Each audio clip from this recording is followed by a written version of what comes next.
প্রত্যেকটা স্টুডেন্টের একটা এক্সপেকটেশন থাকে যে আমি যত পরীক্ষা দেব প্রত্যেকটা পরীক্ষার মার্কস বাড়বে এবং গ্রাফটা বেশ একটা ভালো সুন্দর গ্রাফ দেখতে হবে। কিন্তু আদতে যখন তোমরা পরীক্ষা দিচ্ছ এবং যদি প্লটও করো যে এইদিকে টাইম আর এইদিকে এক্সাম স্কোর, তুমি দেখবে কিন্তু এত সুন্দর গ্রাফ আসে না।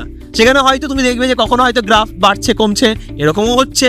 আবার কোনো সময় কারোর হয়তো কনসিস্টেন্টলি 2-3টে এক্সামে কমছে, সমান থাকছে। জেনারেলি এইগুলোই হচ্ছে রিয়ালিস্টিক তোমাদের কার্ভ হচ্ছে। কিন্তু সমস্যাটা হচ্ছে যে কনফিডেন্সকে ধরে রাখার জন্য গ্রাফটা একটু উপরের দিকে, সেটা একদম স্টিপ আপরাইজ কার্ভ না হলেও যদি দেখা যায় যে একটা মোটামুটি আস্তে আস্তে স্কোর বাড়ছে, সেটা হলেও কিন্তু খারাপ কিছু নয়। কিন্তু এটা করবো কিভাবে? এটা করার জন্য যেটা প্রথম জিনিস, যেটা যে কারণে তোমাদের প্রথম যে মিস্টেকটা হচ্ছে যে তোমরা সব সময় সব চ্যাপ্টার পুরোটা পড়ে যাওয়ার চেষ্টা করছো।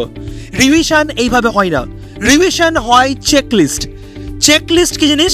কোন টপিকগুলো আমার অসুবিধা সেইগুলোকে চ্যাপ্টার ওয়াইজ লিখে নেওয়া, সেগুলোকে চ্যাপ্টার ওয়াইজ লিখে নেওয়া।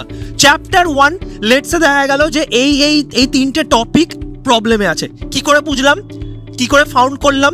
এটা ফাউন্ড করার উপায় হচ্ছে এক্সাম। তুমি নিশ্চয়ই একটা এক্সাম সিরিজের সাথে আছো, আর যদি না থাকো ইমিডিয়েটলি প্রেপমেটের এক্সাম সিরিজের সাথে তুমি অ্যাসোসিয়েটেড হয়ে যাও। তুমি দিয়ে এটাকে ফাউন্ড করো যে কোন কোন চ্যাপ্টারে কোন কোন সাব টপিকে তোমার প্রবলেম আছে, এবং সেটাকে প্রপারলি তুমি একটা চেক লিস্ট মেনটেন করো, তোমার একটা ডায়েরি মতো মেনটেন করো। নেক্সট এক্সামে যাওয়ার আগে তুমি একটা একটা করে চেষ্টা করো যে চেক লিস্টগুলো তুমি যেন কাটতে পারো।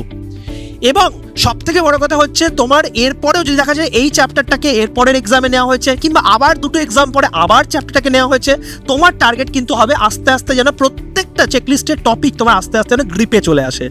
এটা সবসময় ট্রাই করো। তাই আজ থেকে যেটা তুমি পারো সেটাকে আবার দুবার করে পড়া, এই হ্যাবিটগুলো ছাড়তে হবে। তার কারণ হচ্ছে না হলে কোনোদিনই সিলেবাস কিন্তু শেষ করে তুমি মক টেস্ট দিতে পারবে না, এবং এই হ্যাবিটটা যদি চলতে থাকে নিটের আগেও দেখবে অনেকটা চ্যাপ্টার বাকি থেকে যাবে আর তোমার কনফিডেন্সও বাড়ছে না। যেটা বললাম ফলো করো, ডেফিনেটলি মার্কস বাড়বে।